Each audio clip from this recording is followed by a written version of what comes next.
Hey everybody, today in the Hot Shop we're going to be making a pretty unique piece for you that we've never done before, but we also have a massive announcement about the channel, so make sure you stay around until the end so you can hear about it.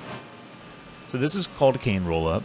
Basically we take these long strands of glass and we roll them up onto a little piece of glass that's on the tip of our pipe. It makes this little tube, and then we end up having to cut the tip off of it so that it seals off our kind of bubble in the middle. What we're going to be doing today is we're going to be taking these little bits that we're cutting off into the paddle in these little clips, and we're basically going to be making a piece out of them. So we'll take them, we'll line them up on this little pastorelli plate right here, and then we'll just be able to mush them together, get them nice and hot, create a flat kind of a plate, and then we'll roll it up just like we did with those canes previously, and then we'll have a cool little color pattern. I've seen other glass artists do this, and I've always thought it was a cool idea. It's kind of like a little piece of every piece of work you've made this month. Now that we have all of these laid out, I'll throw it in our annealer, which is basically a large kiln to preheat it, and we'll turn it on, we'll crank it up to 900 degrees, and then it'll be nice and hot, ready for us to heat up even further. But while I'm throwing this in here, make sure you subscribe to the channel. I know a lot of you guys out there aren't subscribed and you comment. I see a lot of the same people, but none of you guys are subscribed, so make sure you're subscribed to the channel. I really appreciate it.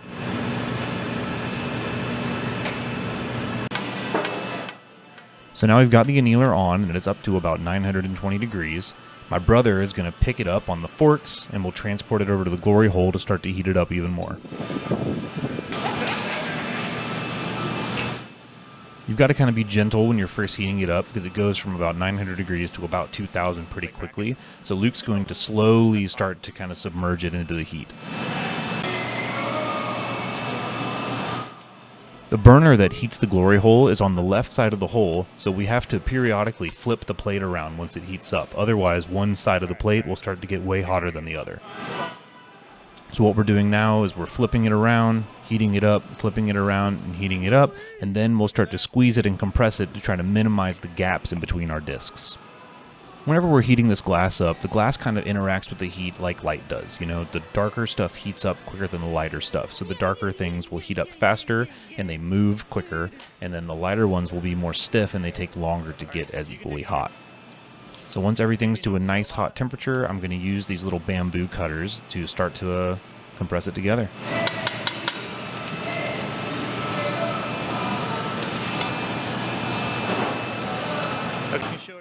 And once I've compressed it enough, I'm going to use my pie divider to figure out how big my collar needs to be.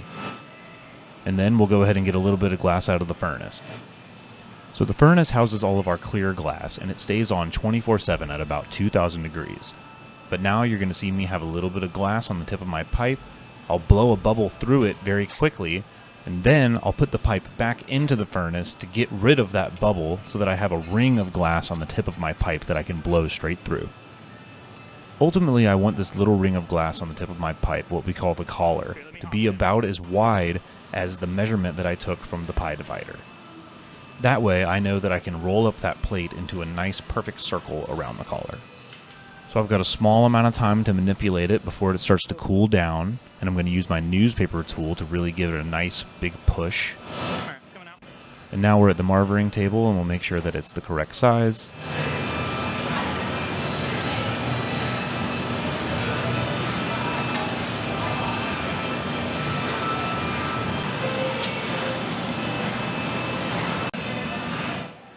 And now we can go for the roll-up. Yeah, I'll need some help.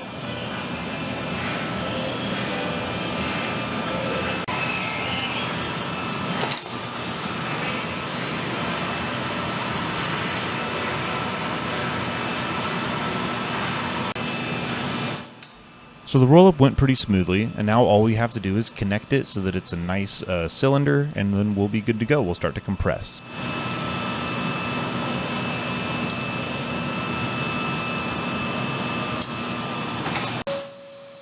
So right now I just want to make sure all of the circles are touching at least at 4 points, just so that we have the smallest amount of gaps as possible, and I can at least roll it on my marvering table, and then it'll be all about compressing it, making sure that it all stays nice and flat and we get good pattern on the outside.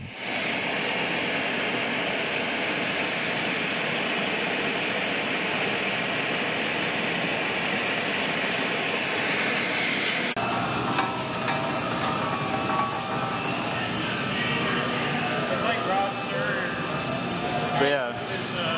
It's sharp. Yeah, yeah. Do you want me to get closer to you? You're fine. Okay. Okay, awesome. Yeah, they're good. Alright, off. That's my thing. I'm just like my mother. So, I'm gonna fight with...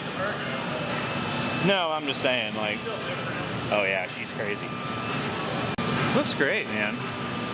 All the... maybe 1 or 2 little gaps left. So now you can see we've minimized a lot of those holes, but there's still one right there. You can see that fire kind of coming out of it. So we did a few more heats just to make sure that it's all sealed up. I think I sealed it, but I could be wrong.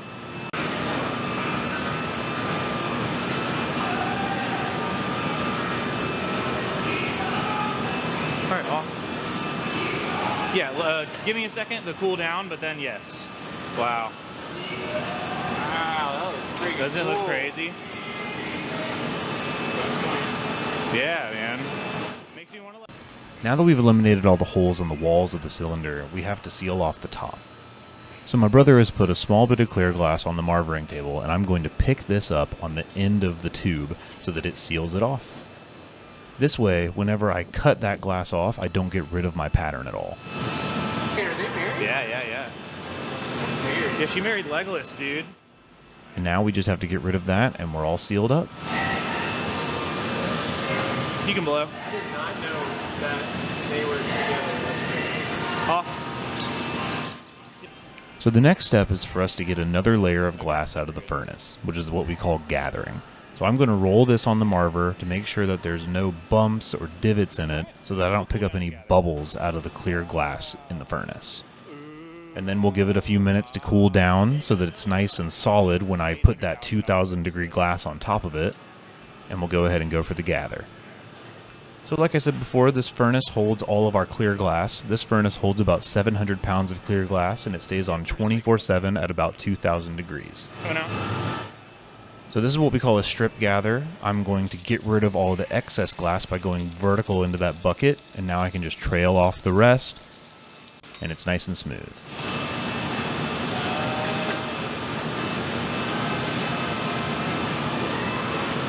Make it worse over time. So now we're going to start to cool it down in certain areas so that we can begin to expand it. The different colors in the glass makes this want to expand in different directions, so you really have to baby it when it starts to inflate. We want to do it bit by bit. We don't want to do it all at once.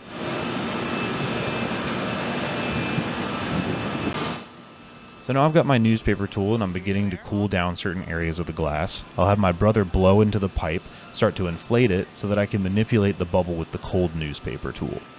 This tool is about 12 sheets of newspaper rolled up and soaked in water.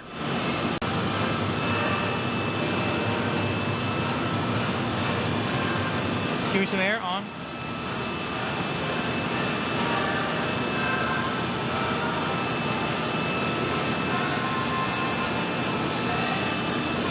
Off.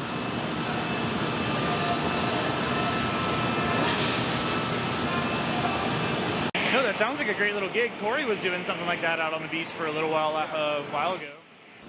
So this is what we call putting in the jack line. The tool in my hands are called the jacks, and I'm basically putting a small incision right off of the tip of my pipe. This is where we're going to break this piece off of the pipe when we transfer it to a second one a little bit farther down in the process. But you have to make sure that there's a nice incision so that this area is nice and thin so it cools down and it'll eventually want to break.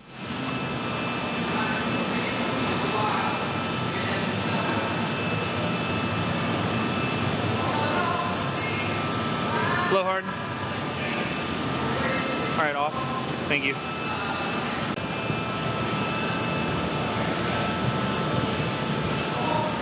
Shape you gonna make this? I'm gonna make it a little longer and then we'll flatten it. And now we're gonna use one of my favorite tools in the studio, the cork paddles. So we rub these cork paddles on either side, and I'll have my assistant, my brother, flip the piece back and forth so that it starts to flatten and get wider and wider. Flip. All right, you're good. Turn. Yeah, just put a foot on that guy. Yeah. All right.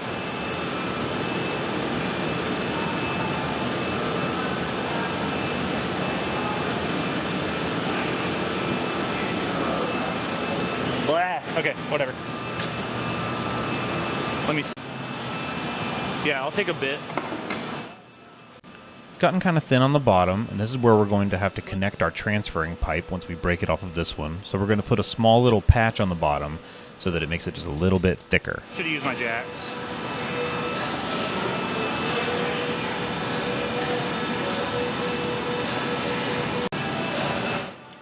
And now we're going to go for our transfer. So this is what we call the punty. It's a small bit of glass on a solid pipe, and I'm going to stab it onto the bottom, as bullseye on the bottom as I can. I'll give it a small amount of time to solidify and make sure that I am smack dab in the middle. And then we'll add a small bit of water on that jack line where we want it to break, like I mentioned before. I'll pull the pipe up onto the rail, give it a tap, and it should break right off.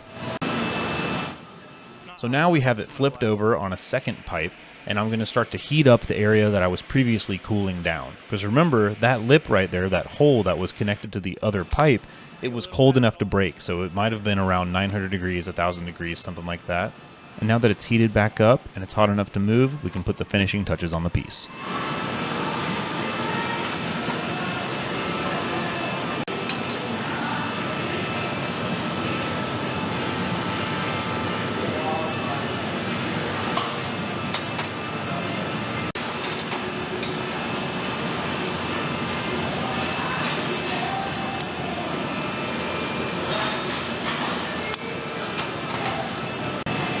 Luke, can you do me a favor? Can you go look at our annealers? All right, and I think that that's about it for this piece. So we're going to heat the punny back up a little bit, make sure that it's nice and hot, not too cold, and then we'll go ahead and break it off the pipe.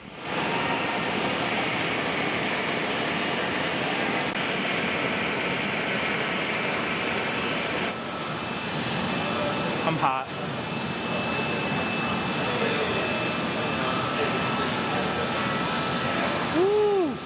Yeah, I do too. Right, yeah. All right, last flash. Coming out. So now we're going to start to apply a small bit of water right where we want it to break.